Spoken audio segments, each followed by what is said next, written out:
حدیث نمبر 4808۔ حضرت سلیمان بن یسار کہتے ہیں جب لوگ حضرت ابو ہریرہ رضی اللہ تعالیٰ عنہ سے بچھڑ گئے تو اہل شام میں سے ناطل ناہی ایک شخص نے کہا، اے شیخ آپ ہمیں وہ حدیث سنائیے جو آپ نے رسول اللہ صلی اللہ علیہ وسلم سے سنی۔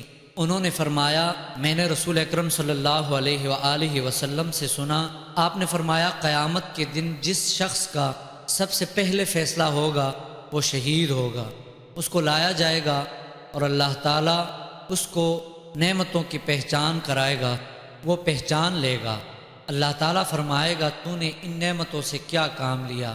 وہ کہے گا میں تیرے راستے میں لڑا حتیٰ کہ شہید ہوا۔ اللہ تعالیٰ فرمائے گا تو نے جھوٹ کہا، تو صرف اس لیے لڑا تھا کہ تجھے بہادر کہا جائے اور وہ تمہیں کہا گیا۔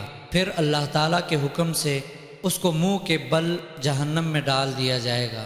اور ایک شخص نے علم سیکھا اور سکھایا اور قرآن مجید پڑھا ہوگا، اسے لایا جائے گا اور اللہ تعالیٰ اسے اپنی نعمتوں کی پہچان کرائے گا، وہ پہچان لے گا۔ تو اللہ تعالیٰ فرمائے گا تو نے اس سلسلے میں کیا عمل کیا؟ وہ کہے گا میں نے علم حاصل کیا اور دوسروں کو سکھایا اور تیرے لیے قرآن مجید پڑھا۔ اللہ تعالیٰ فرمائے گا تو نے جھوٹ کہا، تم نے اس لیے علم حاصل کیا کہ لوگ تمہیں عالم کہیں اور قرآن کی قرات کی تاکہ تجھے قاری کہا جائے اور وہ کہا گیا، پس اس کے بارے میں حکم دیا جائے گا تو اس کو منہ کے بل گھسیٹ کر جہنم میں ڈال دیا جائے گا۔